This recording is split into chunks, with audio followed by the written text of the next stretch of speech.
আবারও চলে আসলাম নতুন একটা রেসিপির সাথে।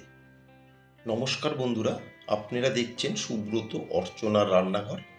আজ আমাদের রান্নাঘরে হচ্ছে নিরামিষ শীষ পালঙের চচ্চড়ি। এটা নতুন কোনো রেসিপি নয়, বহু পুরনো দিনের একটা রেসিপি। তবে আমি কি করে বানিয়ে নিচ্ছি সেটাই আজ আমি আপনাদের সাথে শেয়ার করতে যাচ্ছি। আসুন দেখে নেওয়া যাক আমার আজকের রেসিপি শীষ পালঙের চচ্চড়ি। শীষ পালঙের চচ্চড়ি বানিয়ে নেওয়ার জন্য আমি এখানে বেশ কিছুটা পরিমাণে নিয়েছি তাজা শীষ পালং। প্রথমে আমি শীষ পালংগুলোকে খুব ভালো মতন কেটে ধুয়ে নেব। পুরোটা তো আর দেখানো সম্ভব নয়, তাহলে ভিডিওটা অনেকটাই বড় হয়ে যাবে। আমি শীষ পালংটা কেটে ফিরে আসছি। শীষ পালংটা আমি কেটে নিয়েছি, কিছু আমি এখানে পাতাও নিয়েছি। দেখুন এইভাবে ছোট ছোট করে আমি শীষ পালংগুলোকে কেটে নিয়েছি।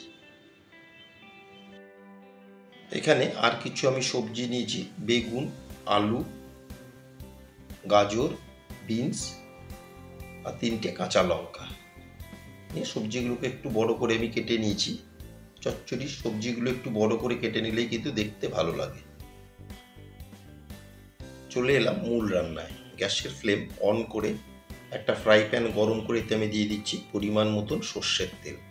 আমি এখানে 3 থেকে 4 টেবিল চামচ দিয়ে দিলাম সর্ষের তেল।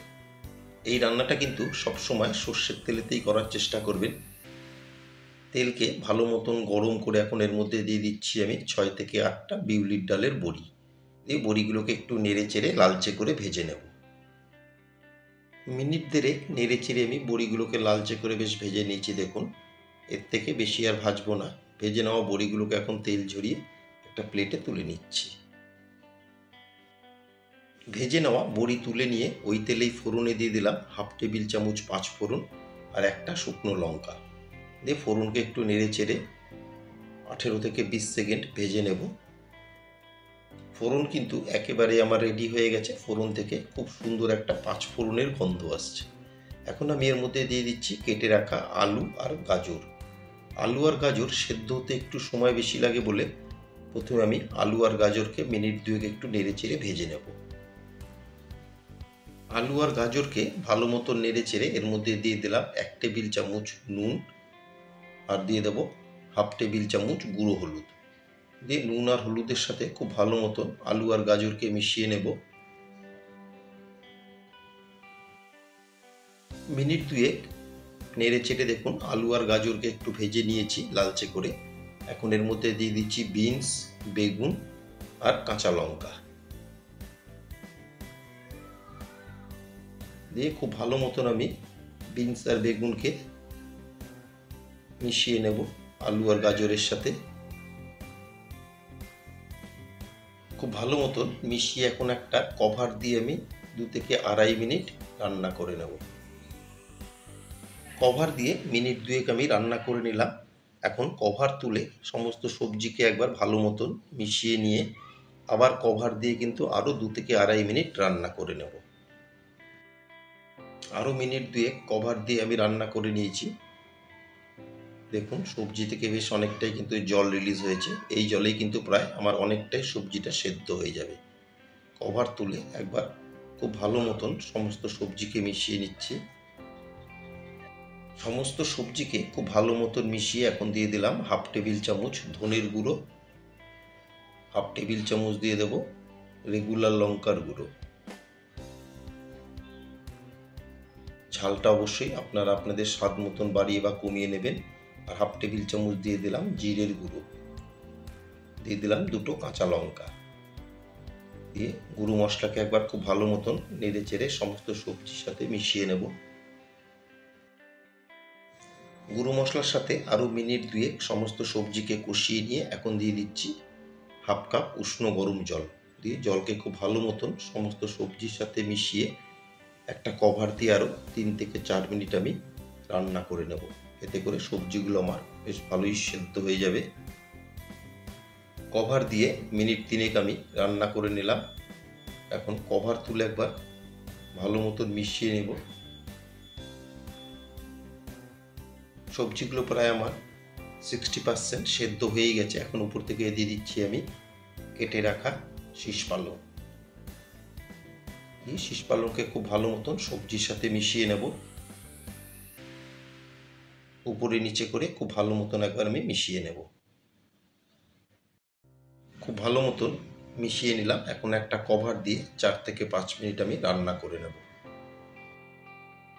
কভার দিয়ে মিনিট 4 আমি রান্না করে নিলাম। এখন একবার কভার তুলে সমস্ত সবজি শাককে মিশিয়ে নেব। এইভাবে কিন্তু বারবার কভার দিয়ে এটাকে রান্না করে নিতে হবে যতক্ষণ না পর্যন্ত ডাঁটা সবজিগুলো সেদ্ধ হচ্ছে। কভার দিয়ে এইভাবে 7 থেকে 10 মিনিট আমি রান্না করে নিলাম। আমার সবজি আলু সবগুলোই কিন্তু খুব সুন্দর সুসেদ্ধ হয়েছে। এখন এর মধ্যে দিয়ে দিচ্ছি ভেজে রাখা ডালের বড়ি। বড়িগুলোকে একটু আমি হাত দিয়ে ভেঙে নিয়েছিলাম। বড়ি দিয়ে আরও 2 থেকে 3 মিনিট আমি প্রথমে রান্না করে নেব। বড়ি দিয়ে আরও আমি মিনিট 2 রান্না করে নিলাম। এখন উপর থেকে দিয়ে দিচ্ছি 1 টেবিল চামচ কালো সর্ষে আর 2 টেবিল চামচ পোস্ত। এর একটা আমি পেস্ট বানিয়ে নিয়েছি, সেই পেস্টটা দিয়ে দিলাম। সর্ষে পোস্তর পেস্ট দিয়ে কিন্তু খুব বেশিক্ষণ আর আমি রান্না করব না, 2 থেকে 2.5 মিনিট রান্না করে নেব। আর আমার নতুন বন্ধুদের কাছে রিকোয়েস্ট, যারা আমার চ্যানেলটি এখনও সাবস্ক্রাইব করেননি তারা অবশ্যই সাবস্ক্রাইব করে আমার পাশে থাকবেন আর পাশে থাকা বেল আইকনটি প্রেস করে রাখবেন। যখনই আমি নতুন কোনো ভিডিও আপলোড করব সবার আগে নোটিফিকেশান আপনাদের কাছে পৌঁছে যাবে। সর্ষে পোস্তর পেস্ট দিয়ে আরও মিনিট 2 আমি রান্না করে নিলাম। এখন নামানোর আগে দিয়ে দেব 2 থেকে 2.5 টেবিল চামচ কাঁচা সর্ষের তেল। দিয়ে সর্ষের তেলকেও খুব ভালো মতন মিশিয়ে নেব। যে কোনো চচ্চড়িতে নামানোর আগে যদি একটু কাঁচা সর্ষের তেল দিয়ে নেওয়া যায় তাহলে কিন্তু চচ্চড়িতে একটা আলাদাই টেস্ট হয়। আমার আজকের রেসিপি শীষ পালংয়ের চচ্চড়ি আপনাদের কেমন লাগলো অবশ্যই একটা কমেন্টের মাধ্যমে জানাবেন। যদি কোনো অংশে ভালো লেগে থাকে একটা লাইক, শেয়ার আর ছোট্ট করে একটা কমেন্ট করতে কিন্তু ভুলবেন না। সর্ষের তেলকে খুব ভালো মতন মিশিয়ে এখন গ্যাসের ফ্লেম অফ করে দিলেই তৈরি হয়ে গেল শীষ পালংয়ের চচ্চড়ি। ধোঁয়া ওঠা গরম ভাত আর যদি এরকম একটা শীষ পালংয়ের চচ্চড়ি থাকে আর কি লাগে। গ্যাসের ফ্লেম অফ করে একটা সার্ভিং বোলে তুলে নিয়েছি। এরকম নিত্য নতুন নিরামিষ রেসিপি পেতে হলে আমার চ্যানেলটি সাবস্ক্রাইব করে আমার পাশে থাকবেন। সবাই সুস্থ থাকবেন, ভালো থাকবেন। আবার দেখা হবে পরবর্তী একটা দিনে পরবর্তী একটা রেসিপির সাথে।